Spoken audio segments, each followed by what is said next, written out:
Oficial. Hola Ivi, te saludamos Miriam Salinas, Guillermo Curó, Nico Luca y quién te habla Alejandro Alfie. ¿Cómo estás? ¿Qué tal? Buenas noches, queridos amigos. Un abrazo. Un Bueno, gusto estar con igualmente, ustedes. gracias por atendernos. Y te quería preguntar, ¿cómo fue para vos poder difundir esos audios donde un funcionario Ujú. contaba que cobraban coimas, que parte de ese dinero decía español que iban para Lule Menem, Karina Milei? ¿Cómo fue esa investigación periodística y poder difundir esos audios que, bueno, avanzaron a lo que vimos ahora esta semana? Múltiples allanamientos, detenciones, funcionarios que le Así es. encuentran cientos de miles de dólares en la casa. Así es. Mira, justo recién estaba escuchando a la oyente que te había dejado el audio y que comentaba acerca de la causa Andis que, según su criterio, había sido una cuestión netamente electoralista y de un sector político concreto, como básicamente como una cuestión de una opereta de campaña. No lo dijo así, pero es lo que se trasuntaba. Y la realidad es muy distinta y yo fui parte casi fundamental de eso, por eso puedo decir que fue muy diferente. Uno como periodista recibe siempre información de diversas fuentes y demás, y uno no elige cuándo una fuente te va a contactar o no. Este, en este caso, nos contactó una persona que nos hizo llegar esos audios un fin de semana. Fui la primera en escucharlos. Primero me costó mucho saber quién era la persona que hablaba, porque eran audios fragmentados, con cierto recorte, básicamente para que no se escuche la voz del interlocutor.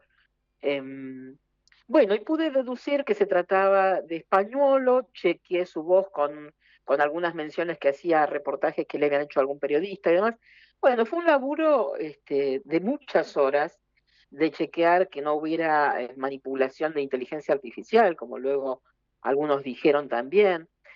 Y finalmente, cuando pudimos ponerlo junto con Mauro Federico, pudimos poner en contexto acerca de quién hablaba, hacer una línea temporal de en qué momento decía algunas cosas y a quiénes se refería, chequeando, por ejemplo, también cuando daba algunas cifras, que esas tuvieran algún tipo de veracidad, por ejemplo, con las compras de medicamentos, que hay algunas cosas, muchas de esas cosas que son públicas. Sí. Bueno, en fin, cuando pudimos chequear todo eso, difundimos los audios el 19 de agosto y fue el puntapié inicial para la investigación que luego hizo el fiscal Picardi y que derivó en lo que vos bien decías, aconteció con su dictamen la semana pasada, que además es un dictamen que se escinde absolutamente de los audios, ni siquiera los menciona, Ujú. porque los audios son el puntapié inicial a una investigación propia que hizo y en la que recabó información a raudales, incluyendo, como bien decías, $700.000 en la casa de un personaje que manejaba Andis desde afuera, digamos, Y ahí porque también, había una estructura dentro de la agencia y una estructura paraestatal absolutamente aceitada de muchas personas, muchísimas, y aceitadísimas para afanar, fundamentalmente, y afanar al sector más vulnerable de la sociedad, además, ¿no? y ahí también el fiscal pidió la detención de Españolo, que el juez no concedió, pero Sí. también todo esto que se destapó la semana pasada muestra que quien estaba a cargo de la agencia de discapacidad estaba implicado también en esos hechos de corrupción. Sí, claro. Absolutamente. Hay otro detenido que tiene domiciliaria, que es Achabayán, Ujú. este, que mucho no se lo menciona, pero es el único que está detenido. Y Españolo, claro, lo que dejaba de manera explícita dicho en los audios, y que después evidentemente el fiscal lo corroboró, no era que él se escandalizaba por la corrupción ajena. Su escándalo venía porque, y lo dice en un audio, en referencia a Lule Menem, siempre según sus dichos, dice, me puso un tipo a manejar mi caja.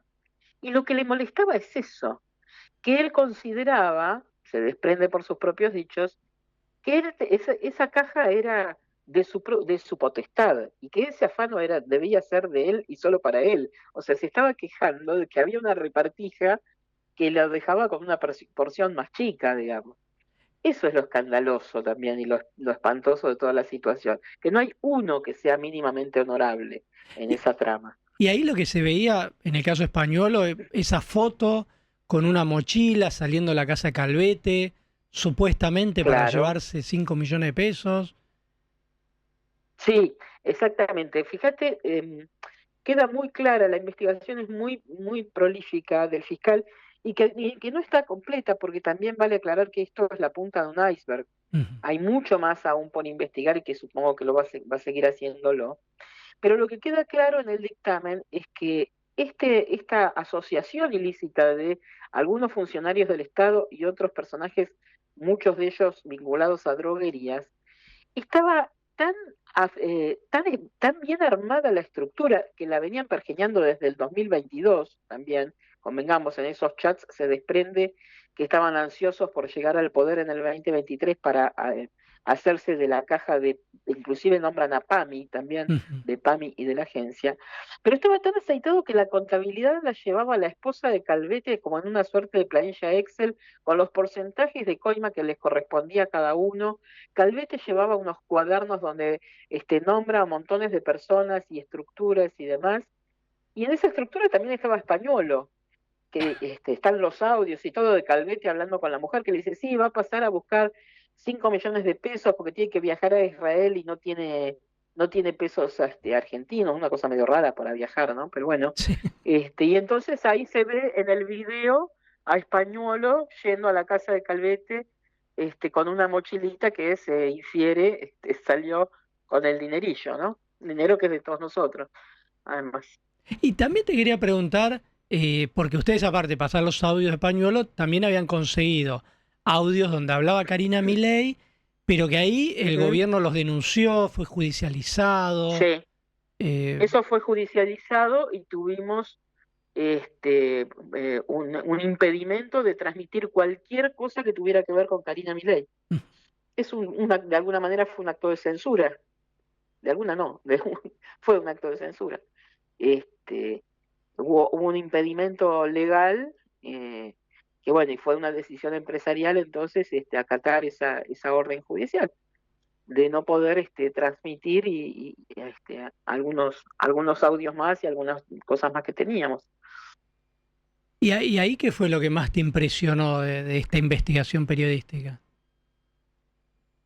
A mí me impresionó muchísimo el grado, primero de organización, segundo de perversidad, porque lo que más me espantó, porque uno dice, bueno, corrupción hubo siempre y es cierto, pero a mí me da la sensación de que estos personajes vinieron desembosadamente a llevarse todo lo posible y en el menor tiempo posible y de una manera totalmente guaranga. Y en este caso en particular, a mí lo que me pareció totalmente deleznable es que mientras al público decían no hay plata, no hay plata, y quitaban pensiones por invalidez a cientos de personas que tenían que ir a demostrar sus dolencias en sillas de ruedas o cosas por el estilo, una cosa absolutamente perversa. Y mientras decían eso, le estaban quitando la medicación a personas que dependen de eso fundamentalmente para vivir y para vivir con cierta dignidad. Y todo ese dinero es muy fácil reconstruir la ruta, porque no es como el caso Libra, viste que a todos nos cuesta mucho entender cómo es la estafa. Esto es muy simple y es muy lineal. La guita que debían destinar a medicamentos se la quedaban en su bolsillo, es básicamente eso, medicamentos para discapacitados. Entonces, eso es lo que a mí me parece absolutamente perverso, porque todos tenemos a alguien o en nuestra familia o en nuestras amistades que pasa por ese tipo de dolencias y que además no puede, no tiene a lo mejor la fortuna de tener algún otro tipo de recurso económico y depende del Estado para su supervivencia. Nos puede pasar a cada uno de nosotros. Mañana nos pisa un colectivo en la esquina y pasamos a tener una discapacidad también. Y eso es lo que me resulta monstruoso, que es el sector más vulnerable posiblemente y al que más hay que proteger, al que le estaban afanando descaradamente. Ivi, ¿cómo estás? Guillermo Curó te saluda. Sí, ¿Cómo, cómo se podría explicar el resultado de las últimas elecciones en relación a este caso de corrupción tan evidente?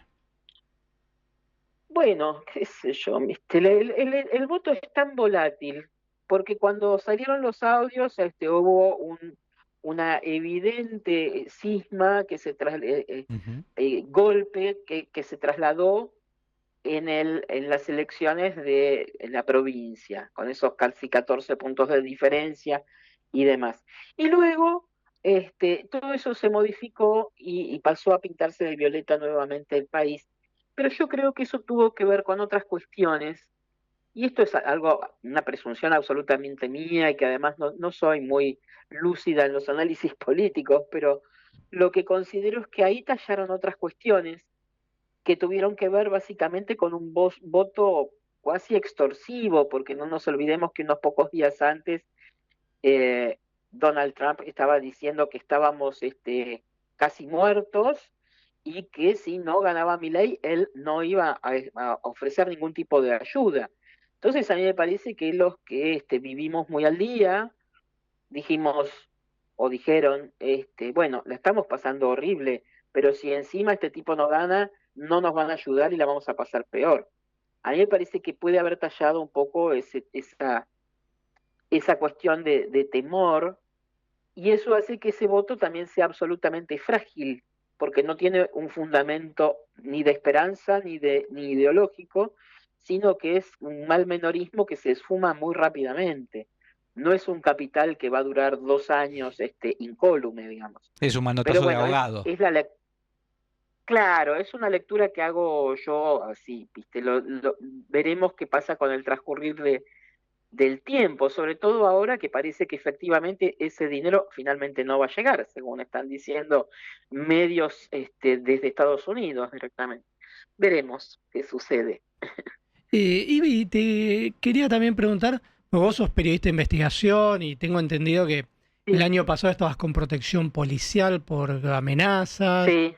Y, Estuve 1 año y medio con custodia policial permanente. ujú, Ahora pasó a ser una custodia, como llaman, dinámica, que pasan 3 o 4 veces por día por mi casa, pero durante 1 año y medio estuve con custodia policial permanente, no solo yo, sino mi hijo. ujú. O sea que todo ese tiempo convivimos con 2 efectivos policiales en nuestra casa, digamos, ya éramos parte de la familia.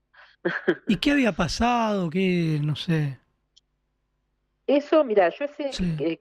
casi 40 años que hago periodismo de investigación, Ujú, con algunos lapsos en que no he tenido trabajo, pero en general ese tiempo, y nunca me había pasado una cosa igual.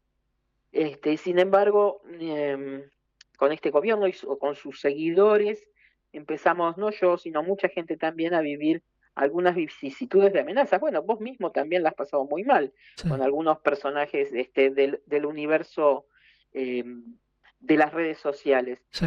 Y en este caso fue un artículo que hice eh, acerca de un grupo de influencers muy vinculados al nazismo directamente, a grupos neonazis y a grupos nazis de toda América Latina, y que tienen un gran peso político, un gran peso en redes sociales, y a su vez adhieren a este gobierno. Y a partir de la publicación de esa nota fue un horror directamente lo que empezamos a vivir, de amenazas que se extendieron durante meses, donde me mandaban mensajes a mi teléfono. Primero empezaron doxeándome, que el doxeo es cuando publican todos tus datos personales en las redes sociales, Ujú. tu dirección, tu teléfono. Publicaron el mío, publicaron el de mi hijo, y eso hizo que cientos de personas nos mandaran insultos, amenazas, pero por ejemplo nos mandaban videos de decapitaciones, de periodistas asesinados.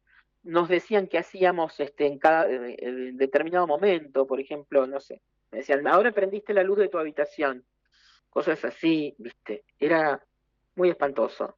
Y vivimos así 1 año y pico con custodia. Después, bueno, la cosa se fue moderando, y entonces ahora pasamos a tener una custodia un poco más liviana.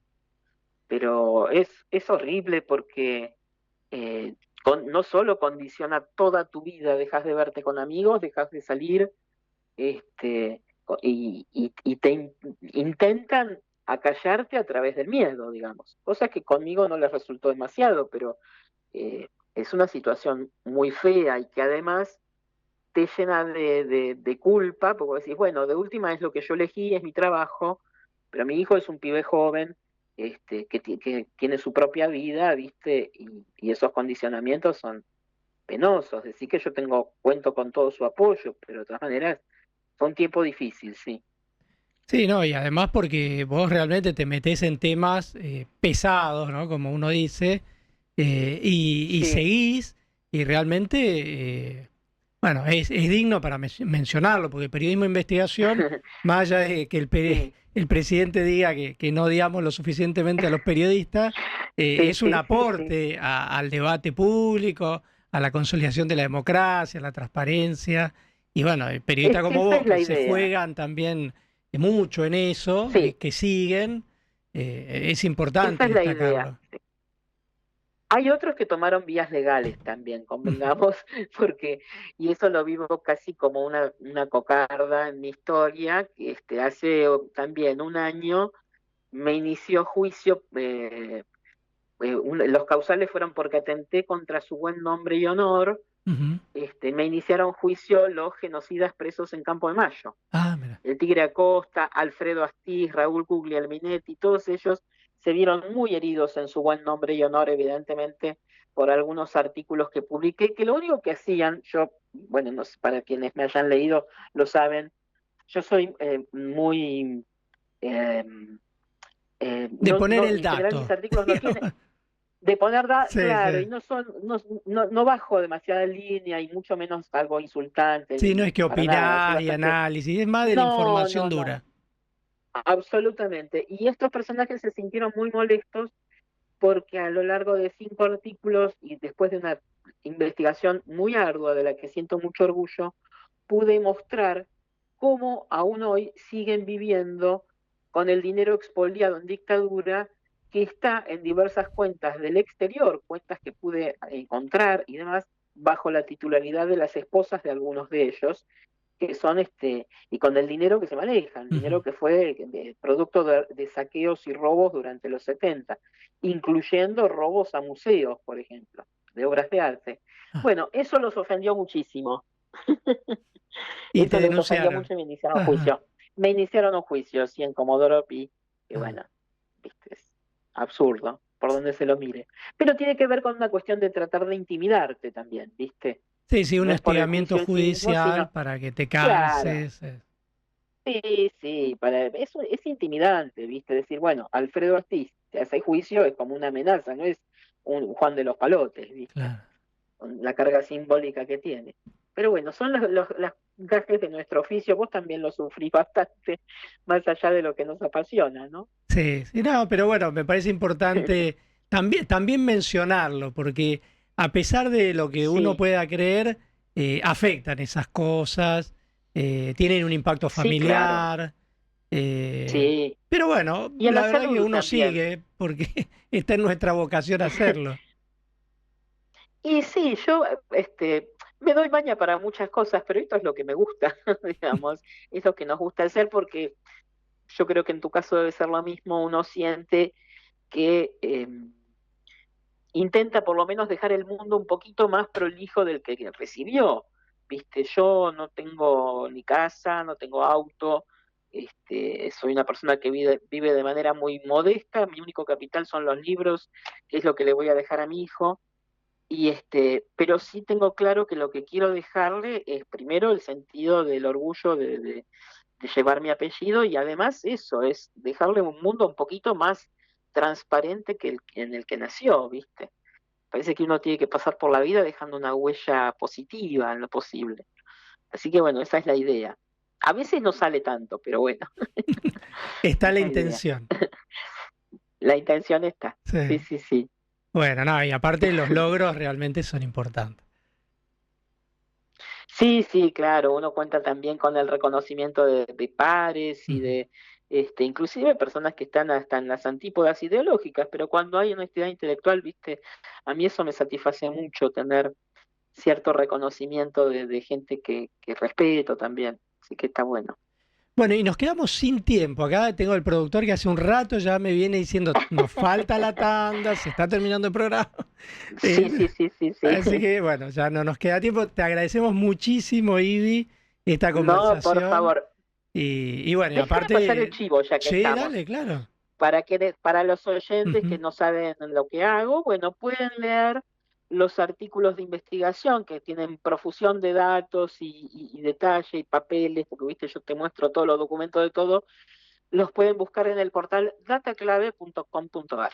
Y también te pueden ver en el programa Data Clave en Carnaval. Claro, es exactamente, y también en el programa Data Clave, que es una derivación del portal, en el canal de stream Carnaval, que va, y nuestro programa va, con Mauro Federico, lo hago todos los días, de lunes a viernes, mejor dicho, de 13 a 15. Ahí está, perfecto. Y así los oyentes saben cómo seguir en contacto con Ivy Cángaro, periodista de investigación. Muchísimas gracias, Ivy.